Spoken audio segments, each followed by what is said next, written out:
The collar snapped shut around my neck, and just like that, I stopped being a person again. The sound was small. Polite, even. A clean click. The kind of noise you could miss if you weren't the one wearing it. But my body heard it anyway. Heard it. And reacted before my mind could catch up. Cold metal kissed my skin. My breath stuttered. Something hollow opened up under my ribs, as if a part of me had been scooped out and left behind on the asphalt. I didn't scream. I didn't fight. I just stood there in the dusty parking lot of a roadside motel that smelled like old cigarettes and wet concrete. Neon buzzing half dead above the office door. Cars passed on the highway behind us, their tires humming like the world still had places to go. Dust clung to my shoes, to the cuffs of my neatly pressed jeans, too clean for someone who had been running for months. Too pretty, they'd said once. Omega pets were meant to look untouched. The hand at the back of my neck released me.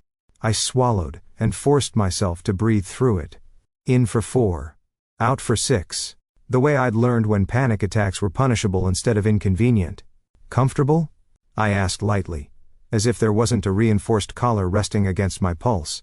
The man in front of me didn't smile. That was the first thing that felt wrong. He was tall. Broad without being bulky. The kind of build that didn't advertise strength because it didn't need to. Dark jacket, worn boots, nothing flashy. No pack colors. No visible markings. His eyes were steady, unreadable, the kind that assessed without hunger. No glee. No satisfaction. "Turn around," he said. His voice was calm. Almost gentle. I laughed under my breath. "You alphas really love pretending this is just business." He didn't rise to it. Didn't grab me. Just waited. That was worse. I turned slowly, letting him see every harmless angle I had perfected. The careful posture. The relaxed shoulders. The Omega who knew how to survive by not looking like a threat. He slipped cuffs around my wrists, efficient and exact, not tight enough to bruise, not loose enough to escape. Professional. "Am I supposed to thank you?" I asked. "Most of your type like a bit more ceremony?" "Most of my type?" His brow twitched. "Barely." I tilted my head. The collar reminded me not to do that too far. Pack alphas. Collectors. Men who mistake ownership for identity. That got a reaction. Not anger. Not offense. Interest. "You're an asset," he said. Flat. Final. The word hit harder than the cuffs. Asset. Not Ellis. Not the name I'd stolen, buried, rebuilt myself around. Just a line item. A thing that moved from one set of hands to another. I tasted blood and realized I'd bitten the inside of my cheek. "We're leaving," he continued. "You'll get water in the car. Don't try anything stupid." I leaned closer just enough to be annoying. "And if I do?" For the first time his eyes met mine fully. Something quiet passed through them. Not threat.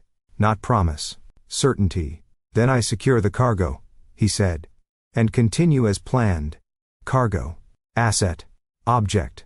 I straightened, the sarcasm in my throat turning sharp and brittle. Somewhere behind my ribs old memories shifted. Soft sheets, quiet rules, smiles that were never meant for me. A life where I was always dressed well and never free. I glanced at the motel door, at the flickering neon open sign that hummed like it was tired of existing. "Do you ever feel sick doing this?" I asked suddenly. He paused. "Just for a second." "Get in the car," he said. The answer was loud enough. As he guided me toward a dark sedan parked along the edge of the lot, I caught his scent for the first time. Subtle. Controlled. An alpha smell without a pack signature, like he belonged nowhere on purpose. That, somehow, frightened me more than dominance ever had. Inside the car, the seat was warm. Safe. Too safe. He closed the door beside me with deliberate care, then walked around to the driver's side without rushing. I stared at my reflection in the window. Narrow face, untouched hair, eyes too bright with anger, and fear braided tight together. A beautiful Omega, they would say. A lie wrapped in skin. As the engine started, and the motel slipped behind us, I made a decision so cold and clear it surprised me. I would not go back. Not to the pack. Not to the name carved out of me like a warning sign. If this road ended in gunfire, or blood, or some forgotten ditch no one bothered to mark, so be it. Better to die moving than live on a leash. I rested my head against the glass, felt the collar hum faintly against my pulse, and smiled to myself. Let them chase Ash. I was done being owned. The car smelled like leather, gun oil, and something clean I couldn't place. Not soap, not cologne. Just order. I hated that I noticed.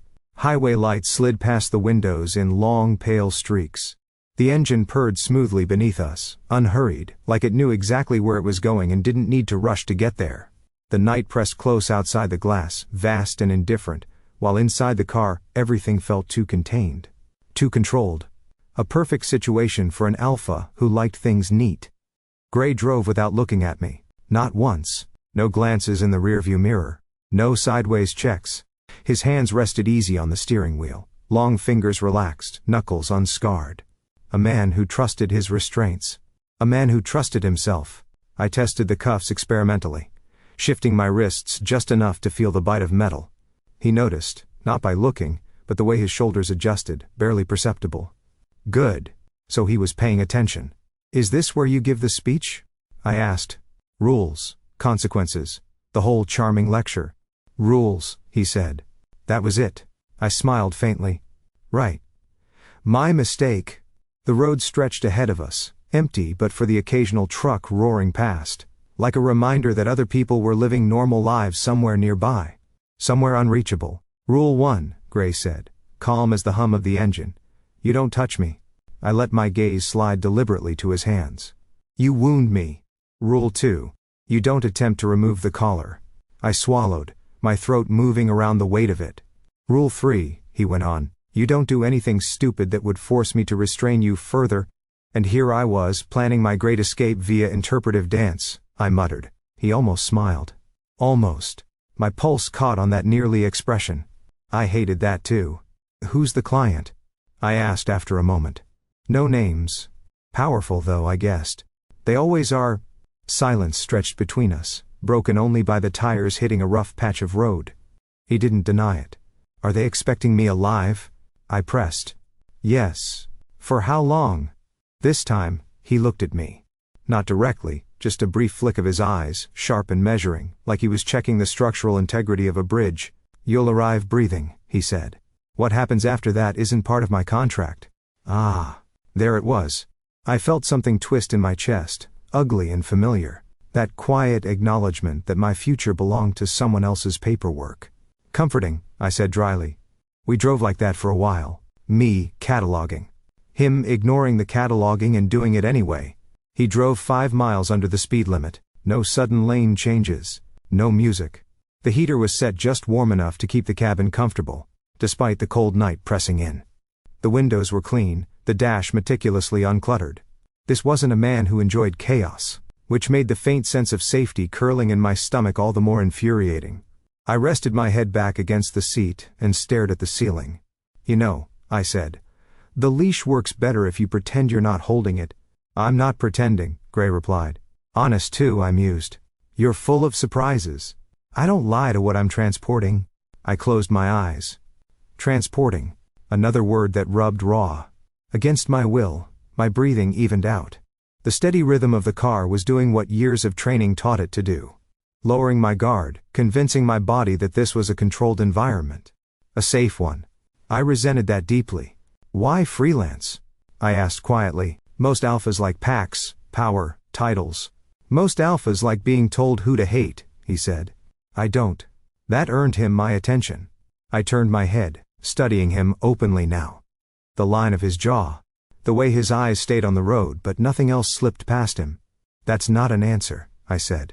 It's enough of one, he replied. The highway sign ahead flashed green and white as we passed it, pointing toward a city I wouldn't see, toward a future I wasn't allowed to touch. I clenched my hands, feeling the cuffs bite just enough to remind me where I was. The worst part, the part I wouldn't admit even to myself, was this. For the first time in a very long time, I felt protected. And the alpha responsible for it was taking me straight back to a cage. That contradiction settled deep in my chest, heavy as the collar against my pulse. I should have known we were off script the second the road went quiet. We'd left the main highway 20 minutes ago. Out there the world was all noise and light, billboards, trucks, distant sirens. Here, it was only gray sky, open fields and a cracked strip of asphalt that looked like it had been laid down sometime before I was born and then promptly abandoned. No houses, no gas stations, just wind carving lines in the tall grass, and the low, steady growl of Gray's engine. I slouched a little deeper in the back seat, the collar cool and heavy against my throat. My wrists weren't bound anymore, too awkward for driving apparently, but the metal still hummed faintly with suppression. A quiet static under my skin. It made my thoughts feel slow and distant, like they belonged to someone else. "This isn't the main route," I said finally. My voice sounded smaller in the closed space than it had in my head. Gray didn't answer. His eyes stayed on the road, knuckles loose on the wheel. The alpha scent rolling off him was calm, neutral, but not quite steady.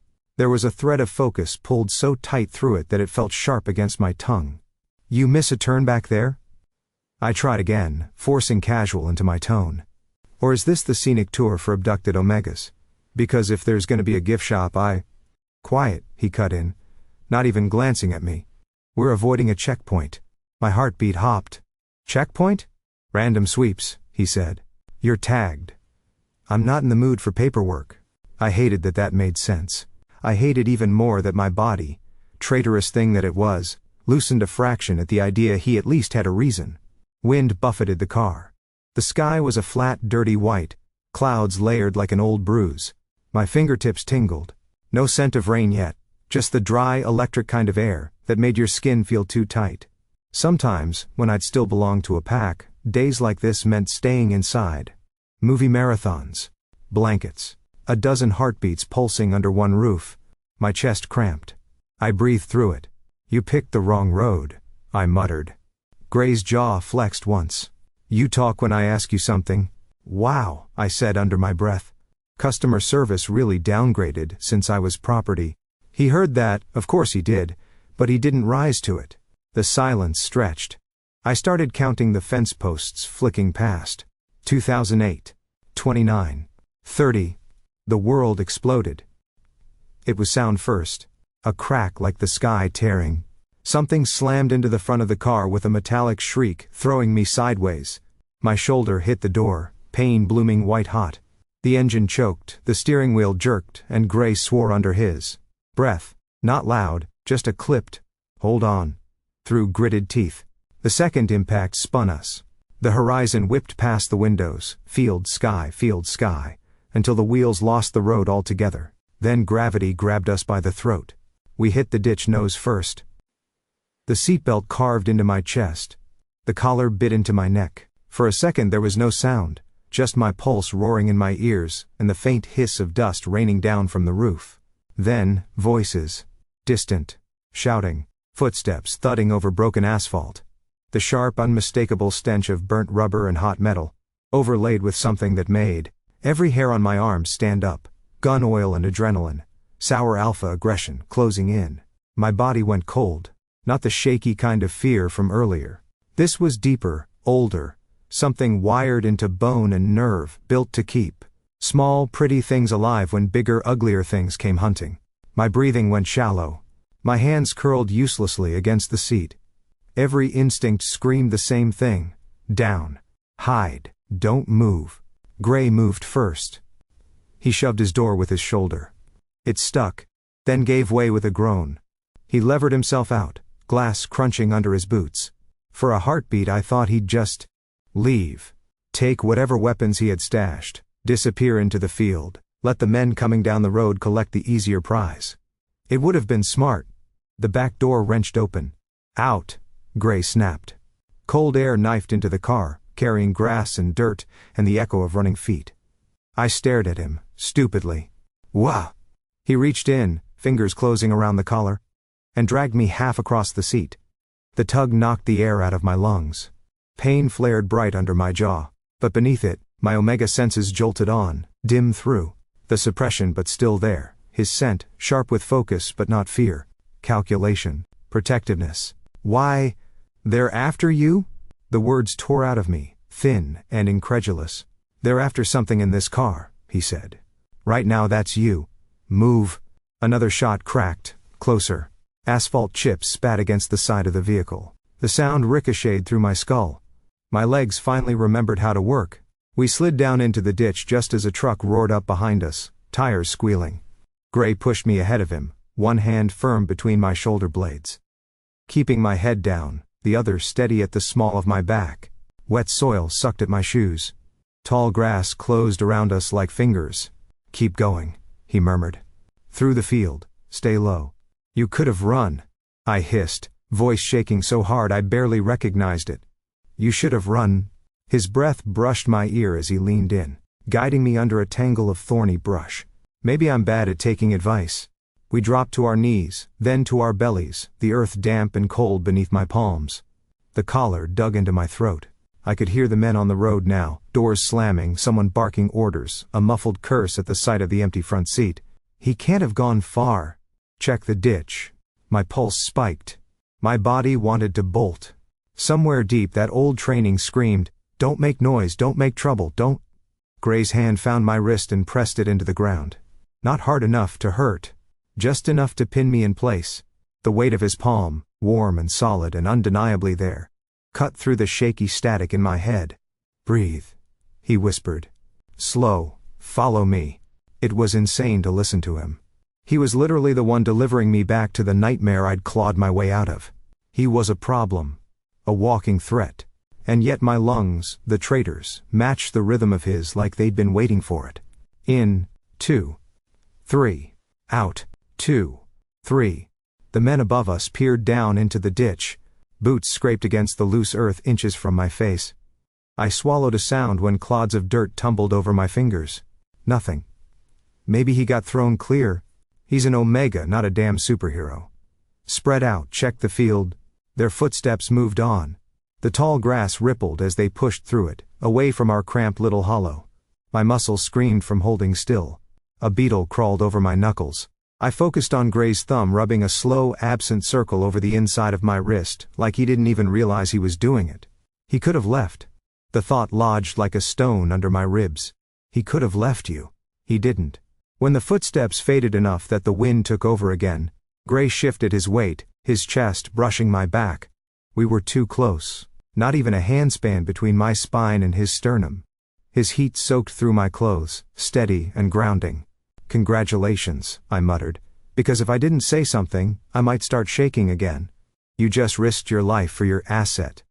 Think your client offers a loyalty bonus?" I felt absurdly, the huff of a laugh against my shoulder. Small. Surprised. Real. "Don't get used to it," he said. "This was a bad road, that's all." But lying there in the dirt with his heartbeat thudding quietly against my back, and strangers hunting us in the grass, I knew two things with uncomfortable clarity. 1. Someone wanted me dead badly enough to ambush a professional alpha on a deserted stretch of nowhere. 2. The man who'd collared me had just chosen not to let that happen. And I had no idea what to do with that. We didn't stop running until the field ended, and the ground turned hard and uneven beneath our feet. An old farm squatted at the edge of nowhere, half its buildings collapsed into themselves, boards silvered with age and rot.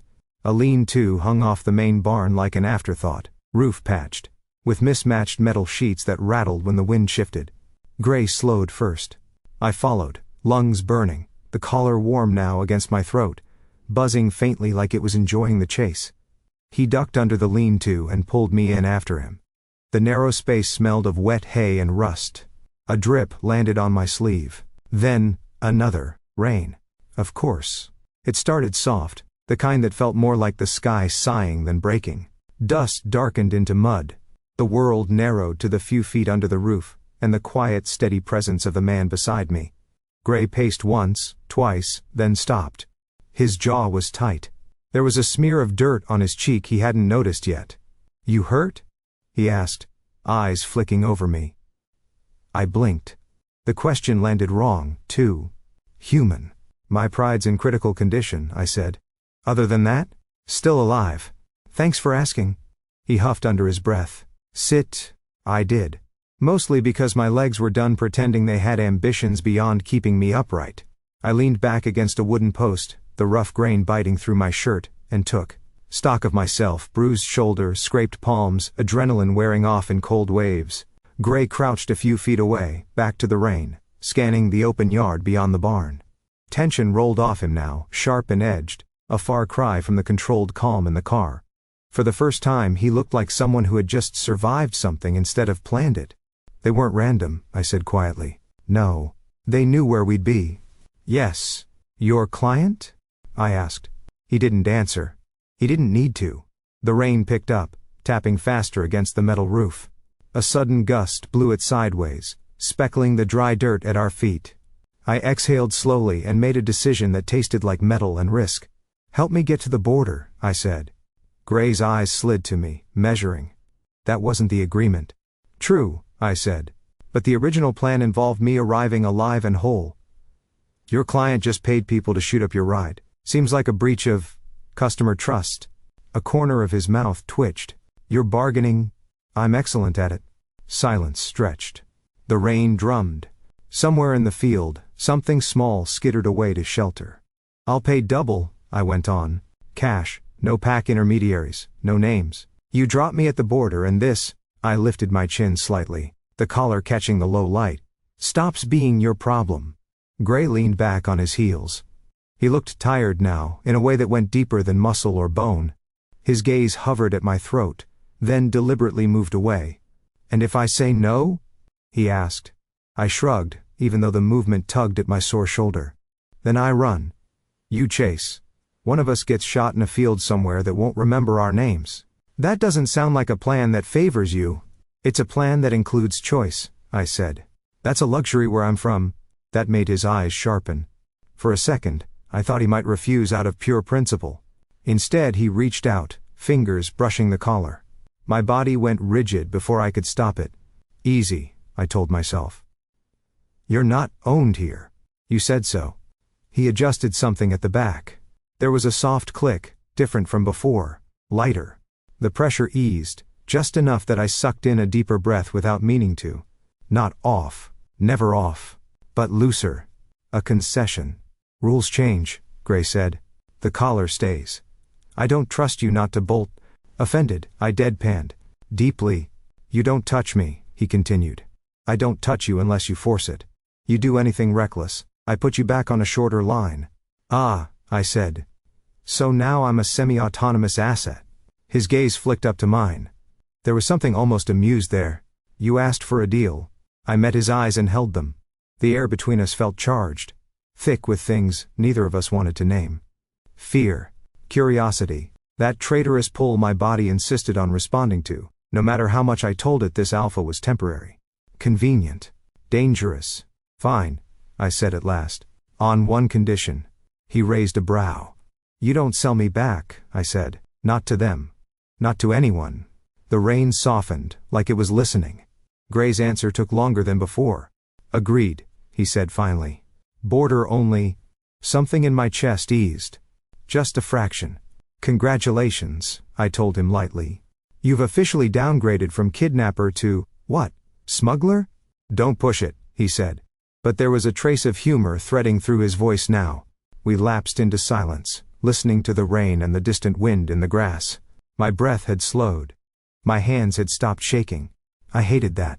Hated how easily my body accepted this uneasy truce, how readily it leaned into the solid certainty of the man a few feet away. Across from me, Gray rested a forearm on his knee, eyes still on the open yard. Alert. Guarding. We were both pretending the deal was about money, and roots and rules. Neither of us mentioned the other thing. The way the air seemed to hum when we were this close, or how temporary agreements had a habit of turning into something else entirely. The collar lay warm against my pulse. Not a leash anymore. A line. The railcar smelled like rust and old rain. It sat crooked on a dead stretch of track, half swallowed by weeds and time. One wheel. Long gone, its metal sides scarred with graffiti that had faded into ghosts of color. Gray checked it first, habit, caution, then waved me in with a short jerk of his chin. "Shelter," he said. "Not comfort." Story of my life. Inside, the air was colder than outside somehow, damp seeping up through the iron floor and into my bones.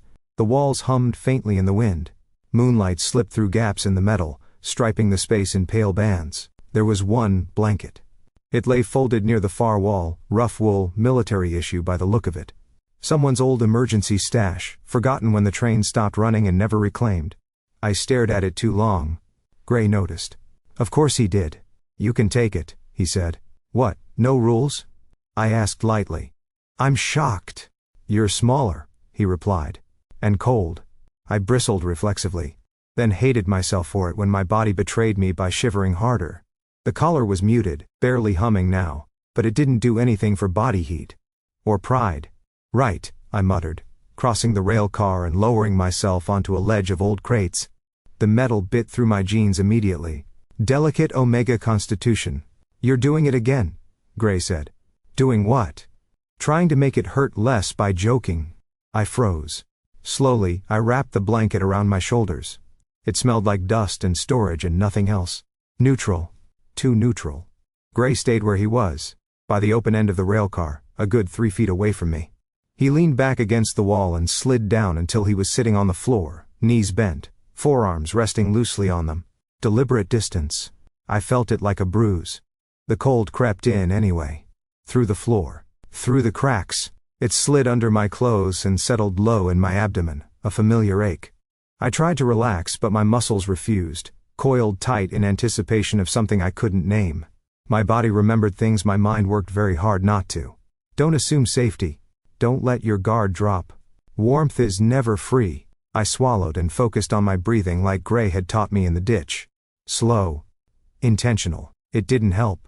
My reactions came anyway. Heat pooling under my skin, a faint awareness of his presence. That had nothing to do with proximity, and everything to do with instinct. My pulse quickened. My palms went damp. Shame followed immediately on its heels. I shifted, trying to find a position that didn't feel like an invitation to my own traitorous biology. The blanket slid, exposing a strip of collarbone. Cold air kissed it. Across from me, Gray's jaw tightened. He stood abruptly, peeling out of his jacket in one smooth motion and tossing it toward me. Put that on, he said, already turning away. I caught it on instinct. The weight surprised me, heavy, lined, warm. It smelled like him now that it was closer, clean alpha scent threaded with leather and metal, held tight under control. Electric. I hissed in a breath and immediately hated that too. Gray, I said before I could stop myself. He paused, back still to me. What? I didn't. I faltered, then forced the words out. This isn't, I'm not. I know, he said sharply enough to stop me. Then softer, I know. Silence settled again. Thick but not hostile. He stayed turned away. Didn't look. Didn't move closer. Every line of his posture screamed restraint. For a second, I imagined what it cost him. The discipline needed to ignore instincts that came as naturally to him as fear did to me. The choice to sit on cold metal instead of sharing the only insulated surface in the railcar. A thought struck me, unwanted and unsettling. This wasn't about ownership. This was about control, in the opposite direction. I slipped into his jacket. The sleeves were too long. The warmth hit me all at once and I sagged despite myself, my body finally letting go of some of its tension. Thank you, I said quietly. He didn't answer, but I felt it. The slight shift in the air, like he'd acknowledged it without sound. Minutes passed. Maybe more. Outside, the wind pushed against the railcar, making it groan low and hollow like something alive and sleeping. Somewhere far off, an owl called. My breathing slowed. My limbs grew heavy. Exhaustion crept in, dragging my thoughts with it. I wondered idly how long it had been since someone had shared warmth without taking something in return. Just before sleep claimed me, I realized something else.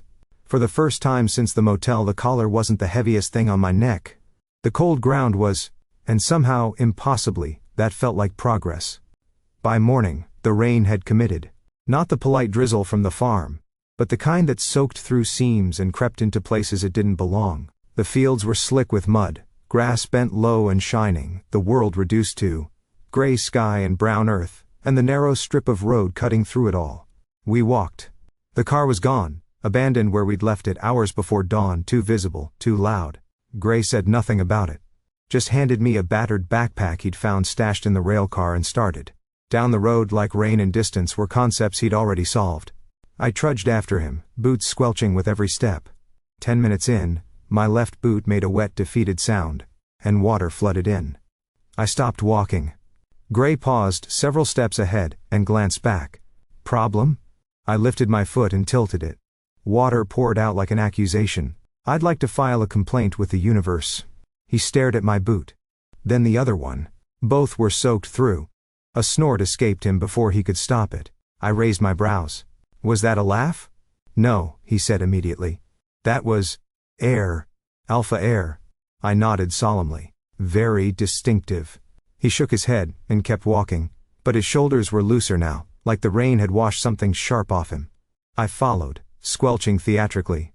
That's what you get, I added, for stealing a railcar blanket and pretending it's wilderness survival. It kept you warm, he said. So did your jacket, I shot back. He didn't answer that one. The road stretched on, empty and quiet except for the sound of rain and our footsteps. Gray walked with an easy ground-eating stride, long legs splattered with mud up to the knee. I matched him by stubbornness alone. Eventually I spoke again, not because I planned to, but because the words had been pressing against my ribs for years. They called it care, I said. Gray's head tilted slightly, just enough to show he was listening. Structure, I continued. Protection. They said the world was dangerous for Omegas like me, that it was kinder to stay inside, to belong. I kicked at a clump of mud, sending it skidding into the grass. Funny thing about belonging, it looks a lot like isolation when you're the only one not allowed to leave. No reply. Just the steady pace beside me. They fed me well. Dressed me well, I went on. Always clean, always quiet, always presentable. I swallowed, my throat tight despite the rain. They smiled when they said my name, like that made it mine. Gray slowed a fraction, letting me stay even with him. No blood, I said, as if answering an unasked question. No chains. Just doors that locked from the outside, and rules that changed depending on how agreeable I was that day. The collar warmed against my pulse, uncomfortably aware. They called it love, I finished. I called it survival. Rain drummed harder for a moment, then eased. Gray's gaze stayed on the road, but his attention was all on me. I could feel it the same way I felt his presence in my bones. That's still blood, he said quietly. I blinked at him. What? Just slower, he added. Leaves fewer marks. I laughed, sharp and surprised. You say that like you've seen it before. I have, he said. For a while, that was enough. The field gave way to a stretch of gravel, then back to dirt. My socks were a lost cause. I wrung them out once when we paused under a skeletal tree. It did absolutely nothing. This is glamorous, I announced. If I die crossing the border, tell everyone it was my impeccable sense of adventure.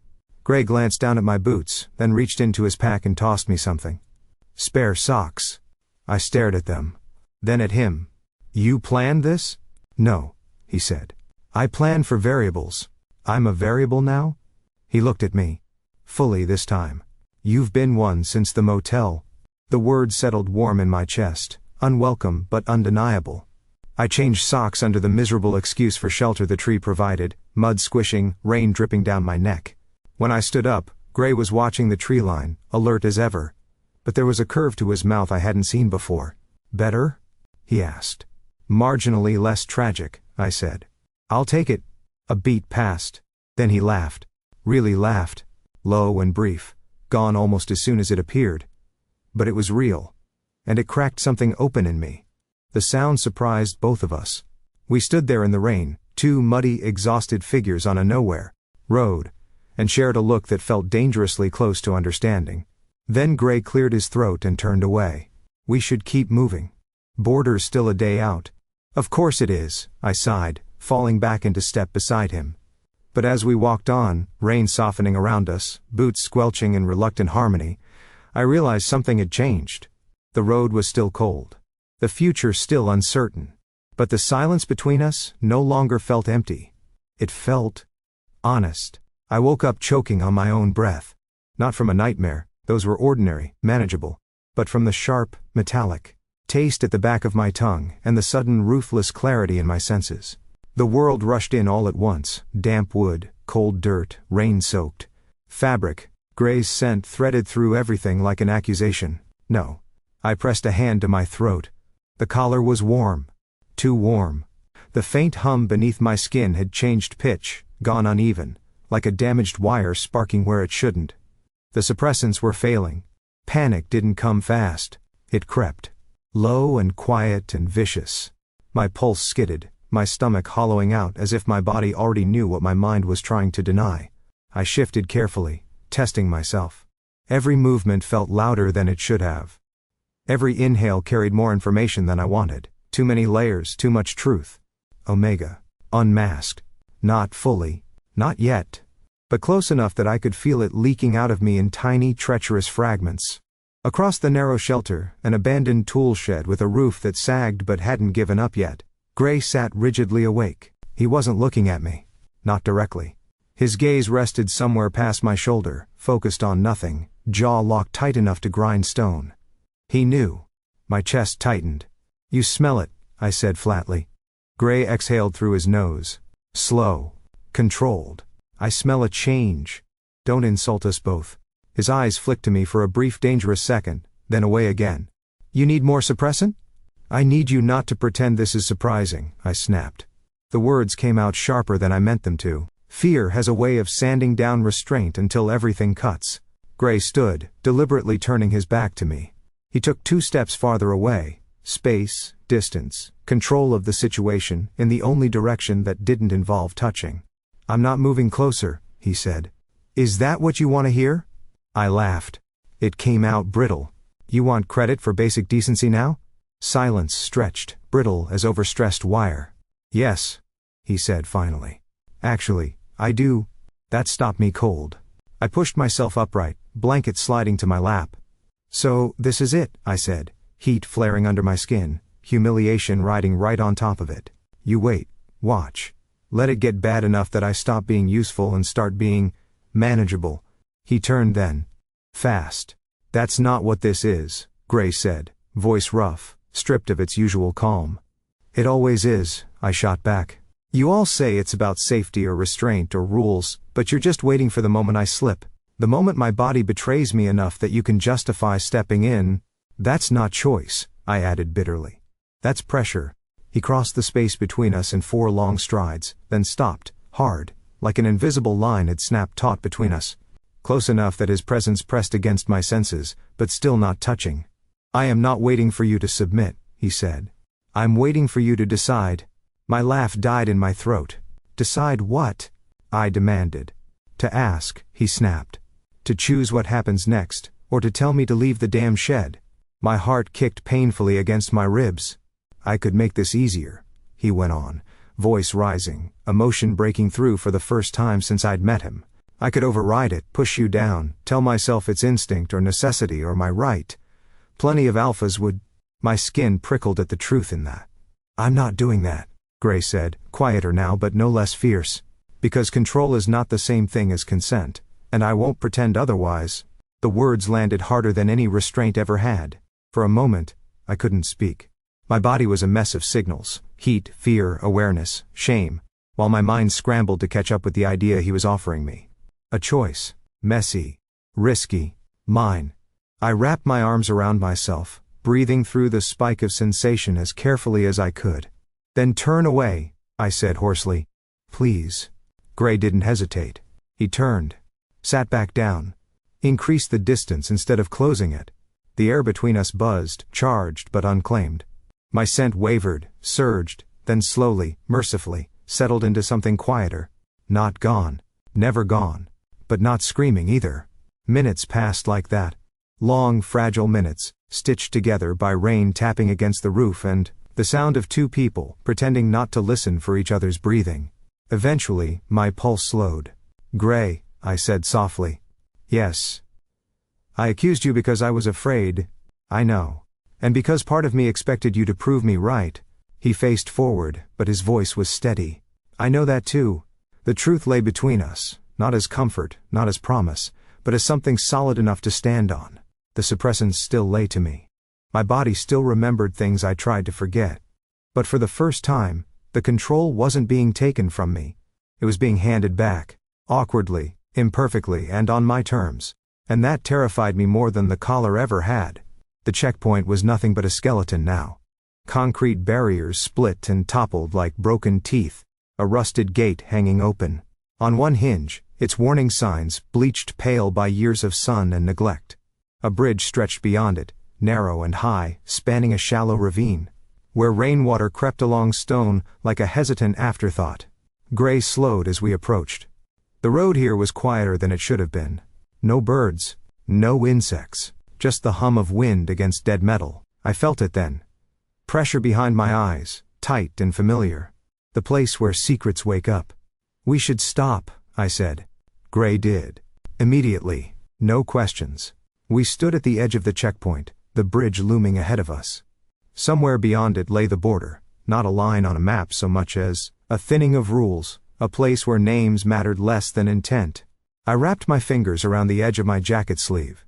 The collar was still warm against my throat, its hum steady and composed, like it believed it had won something. I didn't run because I was afraid to go back, I said quietly. Gray waited. I ran because staying meant I'd disappear, I continued. Not die, not even break. Just fade into something useful and silent. The wind lifted, tugging at my hair. I tasted rain and rust on the air. He doesn't want me returned, I said. Your client. He never did. Gray's jaw tightened. The only sign. I was there, I went on. For things he wasn't supposed to survive politically. Deals, transfers, names spoken when no one thought an Omega was paying attention. I swallowed. I remembered them anyway. My voice didn't shake. That surprised me. I testified, I said. Off the record, sealed statements, enough to ruin him if they ever surface. The words settled into the quiet like ash. That's why they erased my name, I added. Why the pack turned on me so quickly. I stopped being decoration and became evidence. I looked at Gray then. Really looked. You weren't hired to bring me back, I said softly. You were hired to control where I went. Until someone else finished the job. Silence. Long. Careful. Unavoidable. I know, Gray said. It hurt more than I expected. Not because of betrayal, that had been simmering in me since the ambush, but because of how gently he said it.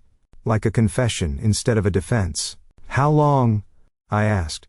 From the beginning, he replied. The bridge groaned faintly as the wind shifted. You knew, I said. And you put the collar on me anyway. Yes. My hands clenched at my sides. I waited for anger to explode. For something loud and violent and satisfying. It didn't come. What else? I asked. Gray didn't dodge it. I took the job because it was supposed to be transport only. No deviation, no blood. I thought I could keep you alive long enough for, he exhaled, for distance to matter. And if it didn't, I pressed. Then I would have chosen again. That somehow was worse. I laughed once. Short. Cracked. You make it sound so reasonable. It wasn't, he said. It was selfish. I needed to believe I wasn't complicit even while I was. The words lay bare between us. No heat. No shouting. Just the quiet, grinding pain of two people disassembling the same lie from opposite ends. I hate that you saved me, I said. I know. I hate that part of me understands why you did what you did. I know. I reached up, fingers brushing the collar. The metal was smooth, almost elegant, crafted to convince you it was merciful. I changed my name, I said, more to myself than to him. Buried the old one. Thought if I erased it deeply enough, no one would ever be able to call it again. I pressed my thumb against the release seam, the one Gray had never locked fully. The one he'd loosened, but never removed. I'm tired of running under borrowed skin, I whispered. Gray took a step forward. Then stopped. I won't stop you, he said. That was the last thing holding me. There was no dramatic snap this time. No sharp sound.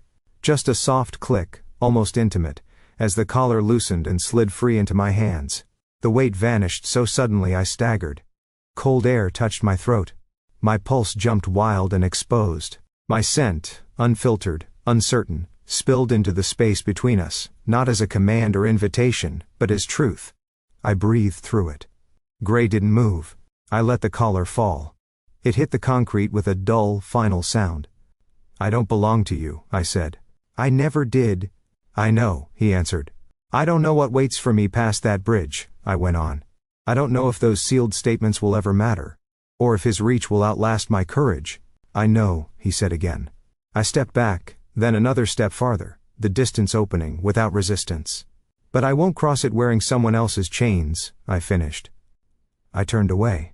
Each step toward the bridge felt lighter and harder all at once, like learning to walk with a missing limb. My name, my real one, the one I'd buried, stirred somewhere deep, restless but alive. Behind me, Gray didn't follow. He didn't call out. And that restraint hurt more than any collar ever could. I walked on anyway. The border didn't announce itself. No flashing signs. No dramatic line carved into the earth. Just a thinning of road, a widening of space, and the subtle shift in the air that said rules change here. The kind of place that pretended to be empty so no one asked who decided that.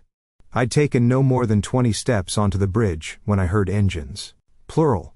The sound cut through the wind, low and deliberate. Not hurried. Not surprised to find us here. I stopped. Of course. I turned slowly, already knowing what I'd see. 2 vehicles rolled out from behind the checkpoint ruins, dark and unmarked. They didn't rush me. Didn't point weapons yet. They fanned out with practiced ease, blocking the road back the way I'd come, and the bridge ahead. Hunting, not panicking. Men stepped out. Alphas. Controlled sense, wrapped tight around themselves like armor. Professionals. And Gray. He was already stepping forward, placing himself squarely in open ground, between me and them. My chest tightened painfully. "So," one of them said. Voice mild, almost bored. "There you are." His gaze flicked to me, lingering just long enough to remind me exactly how much I was worth now. "Step aside," the man added, looking at Gray. "You're done here." Gray didn't move. "He's under contract," the man went on. "You've fulfilled transport. We'll take custody." "That's not the contract," Gray said calmly. "Oh?" The man smiled thinly. "Funny. It is according to our records." He raised his wrist slightly. "Somewhere, something pinged. A notification, an order. Probably a termination clause with my name, or what was left of it, attached." "He's not crossing," the man said. "And neither are you." Gray inhaled once. Deep. Steady. Then he did something irrevocable. He reached into his jacket and pulled out his comm unit. I felt my breath hitch. "I'm voiding the contract," Gray said clearly. Loud enough that all of them could hear. Effective immediately. The men stilled. "You can't." "I can," Gray cut in. "And I am." He tapped the unit again. A second time.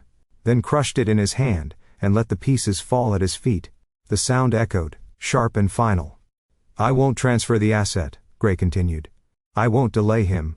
I won't mark his location or sabotage his crossing. And if any of you try to stop him," his eyes lifted, meeting theirs without flinching, "you'll have to go through me." Silence slammed down like a held breath. I stared at him. Gray, who measured risk like currency. Gray, who survived by staying just outside the blast radius of other people's power plays. Gray, who had known exactly how dangerous this was. "You're making yourself a target," one of the men said quietly. Gray didn't look back at me. Didn't ask permission. "I already am." That was when it hit me, harder than fear, harder than betrayal ever had. He wasn't choosing me instead of himself. He was choosing who he was willing to be. The men exchanged looks. Calculations ran behind their eyes. Cost, consequences, witnesses, jurisdiction. The border mattered. Exposure mattered. Finally, the first man shrugged. "Fine," he said. "We'll let the Omega go." My heart lurched. "But the Alpha," he added smoothly. "He broke terms." Gray didn't react. "He stays," the man finished. "Or he doesn't get to walk away." I looked at Gray. Really looked at him. The rain had started again, light and cold, catching on his lashes, darkening the shoulders of his jacket. He stood so still, it was like the ground itself had learned his shape. "You don't owe me anything," I almost said. But I already knew that wasn't true. "Gray," I said softly. He turned his head just enough to acknowledge me. This was the moment I realized. The real test. Not whether he'd fight, not whether he'd bleed, but whether he'd decide for me again. I stepped forward. The men tensed. Gray's shoulders shifted, instinct readying to intercept. I reached out and caught his wrist. My bare fingers wrapped around warm skin, pulse jumping wild and unfiltered where the collar used to be. A deliberate touch. Chosen. Gray sucked in a sharp breath, but he didn't pull away. "I don't need you to stay," I said clearly, loud enough for everyone to hear. "I don't need you to sacrifice yourself to prove anything." His eyes met mine now, fully.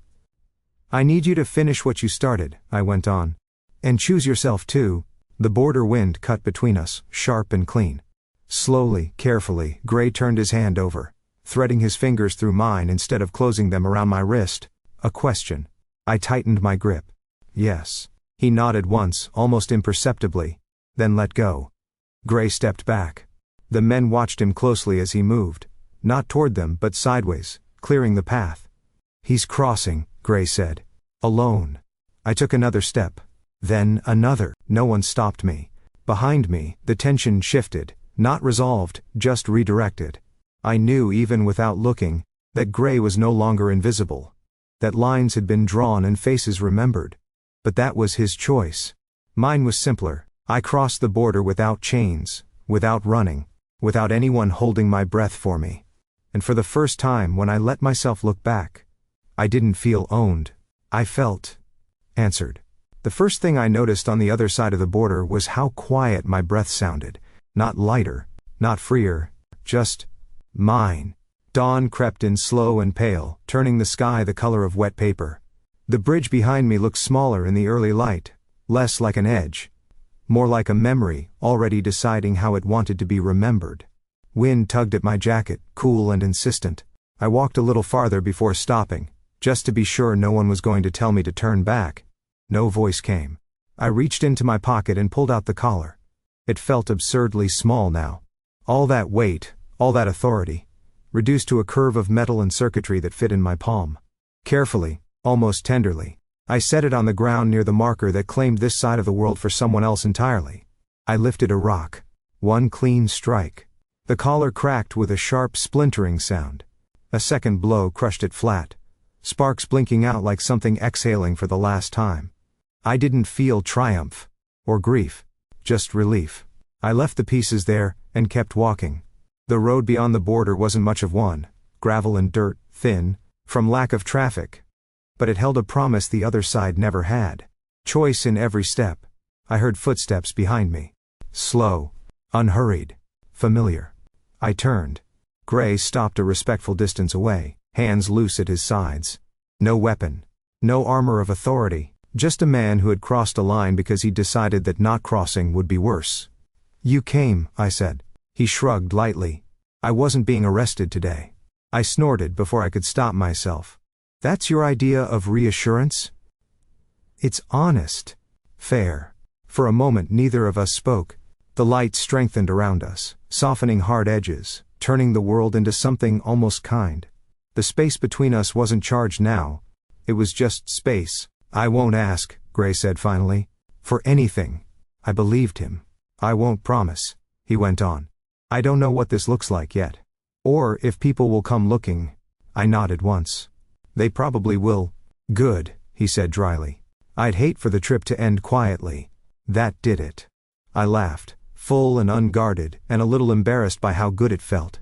I rubbed at my face with my sleeve, then winced. Wow, I muttered. I smell like a road documentary. Gray glanced down at himself. Mud-spattered boots, worn jacket, hair still damp from rain. You're setting the bar unreasonably high. I turned toward the narrow path that led away from the bridge. A cluster of low buildings sat in the distance. Border town, if I had to guess. Coffee. Walls without cameras. Doors that opened from the inside. Come on, I said, surprising myself by the ease of it. If we're doing this I need socks. And caffeine. In that order. Gray fell into step beside me without comment.